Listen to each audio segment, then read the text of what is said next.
Santa Claus उत्तरी ध्रुव के हो घाटी में रहता है, जहाँ उसका बहुत बड़ा और सुंदर महल है जिसमें उसके खिलौने बनते हैं। उसके मजदूरों को चुना जाता है रिल्स, नुक्स, पिक्सेल्स और परियों से। जो भी उनके साथ रहते हैं वो साल दर साल उनके साथ हमेशा व्यस्त रहा करते हैं। एक तरफ लाल रंग का शक्तिशाली वन तो दूसरी तरफ बहुत बड़ा पर्वत खड़ा है और उसी के बीच में है ग्रिंच का गुफा। ग्रिंच को क्रिसमस और सांता क्लॉज दोनों से नफरत था। प्लीज अब मुझसे मत पूछिए क्यों, मुझे नहीं पता किस लिए। ये भी हो सकता है कि उसका दिमाग खराब हो, लेकिन पता नहीं, या शायद इसलिए कि उसके जूते बहुत ही छोटे थे। लेकिन मुझे लगता है कि सही मायनों में उसका दिल का आकार दुगने से भी बहुत छोटा था। छोटा मतलब बहुत छोटा। ग्रिंच अपने कुत्ते मार्क के साथ गुफा में रहता था। एक दिन वो मार्क के साथ खरीदारी के लिए निकला और जब वो हो घाटी की तरफ से जा रहा था तो उसने देखा कि क्रिसमस की तैयारी चल रही है, क्योंकि क्रिसमस का त्योहार बहुत ही करीब था। उसने कहा, ओह फिश, मार्क, बहुत हो गया। ये क्रिसमस की सजावट मेरे दिमाग में जा रही है। क्रिसमस का ये समय मुझे बहुत परेशान करता है, बेहद परेशान, और ये सब सांता क्लॉज की वजह से। तुम सही हो मार्क, इसके बारे में हम कुछ नहीं कर सकते। तुम मुझे क्या सुझाव दे रहे हो मार्क? तुम्हें लगता है कि सांता को अगवा करना मुमकिन है?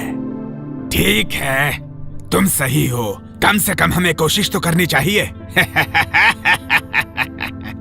ये तो जाहिर बात है कि जब भी सांता हो घाटी में होता तब वो उस सुरक्षित कवच में रहता जो परियां, रिल्स और नुक्स ने उसके लिए बनाए थे। लेकिन क्रिसमस के पहले की शाम जब वो अपनी 12 सिंगों वाली गाड़ी से बच्चों के लिए खिलौना लेकर बाहरी दुनिया में जाता था, यही सही मौका था ग्रिंच का उसको पकड़ने के लिए।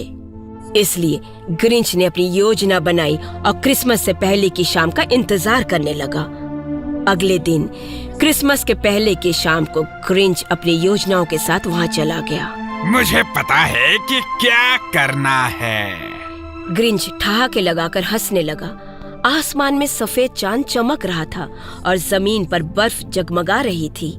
तब सांता अपने चाबुक को फटकारते हुए बड़े बेपहियों की गाड़ी में खिलौना लाद कर बड़े ही हंसी खुशी से सीटी बजाता हुआ, गाना गाता हुआ, जीवन की सारी खुशियों को समेटता हुआ अपने बच्चों के पास वो आराम से चले जा रहा था, ताकि वो प्यार का खजाना उनको लुटा सके।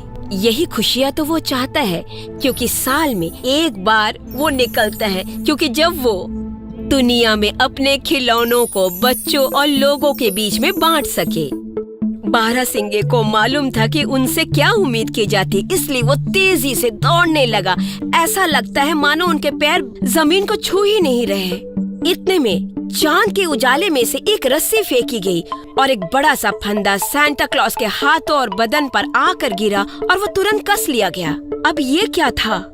इससे पहले कि सांता क्लॉज खुद को बचा पाए या फिर चिल्लाकर मदद मांगे, उन्हें गाड़ी से झट से खींच लिया गया और वो बर्फ पे लुढ़क गए। 12 सिंगा दौड़ता रहा। उसे तो पता ही नहीं कि सांता क्लॉज का अगवा कर लिया गया है। इस अचानक घटी घटना ने एक पल के लिए बूढ़े सांता को भ्रमित कर दिया और जब वो होश में आए तो उन्हें पता चल गया कि ग्रिंच ने उन्हें बर्फ से निकाल लिया और बड़ी सी रस्सी से उन्हें जकड़ लिया है और वो किसी भी तरह से छुड़ा नहीं पाए।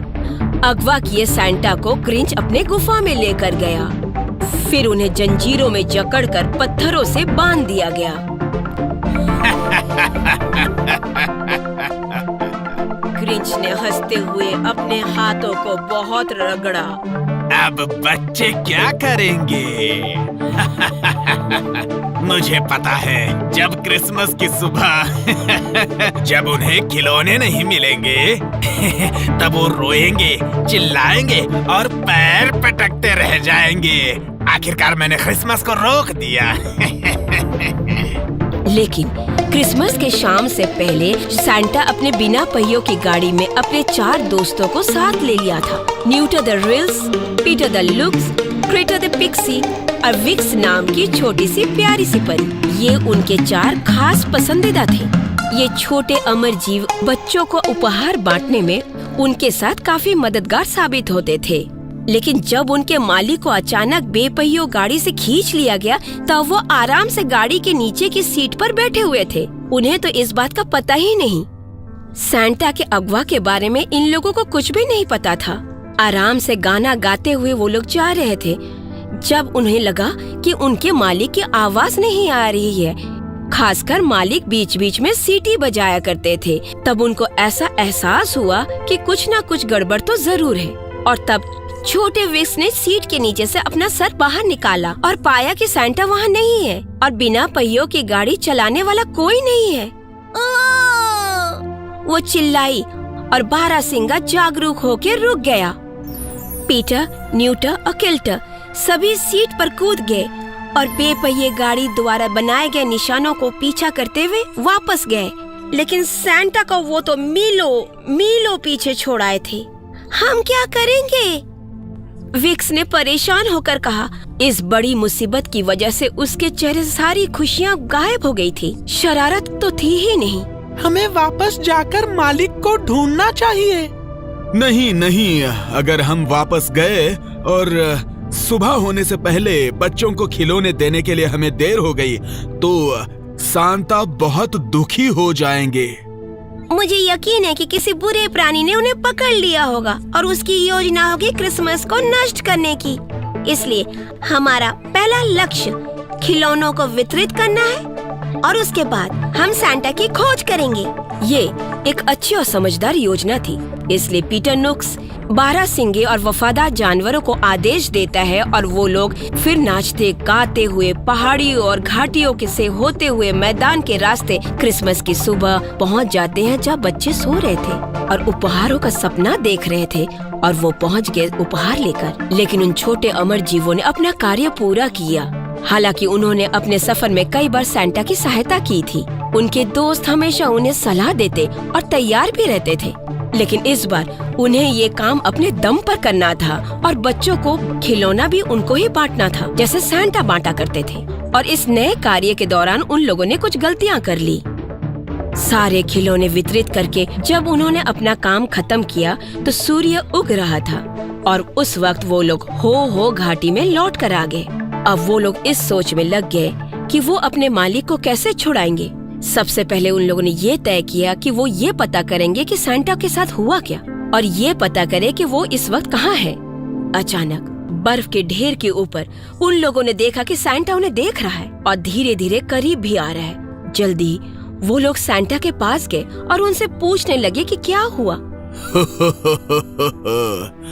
मेरी क्रिसमस दोस्तों, चिंता मत करो, मैं ठीक हूँ। उस दुष्ट ग्रिंच ने सोचा कि मुझे अगवा करके वो क्रिसमस को नष्ट कर देगा, लेकिन वो नहीं जानता था कि क्रिसमस कभी मेरे बारे में या उपहारों के बारे में नहीं है। ये उस यीशु के उपहार के बारे में है जो हमारे दिल में दूसरों के लिए प्यार बांटता है। ग्रिंच सांता का पीछा कर रहा था ताकि कोई खुफिया जानकारी निकाल सके। जल्दी ही उसे अपनी गलती का एहसास हो गया। फिर वो अपने बेपहियों से वहाँ पर आया ताकि वो क्रिसमस मना सके सांता, रॉयल्स, नुक्स, पिग्स और परियों के साथ। We wish you a Merry Christmas. We wish you a Merry Christmas. Wish you a Merry Christmas and a Happy New Year. कहानी समाप्त।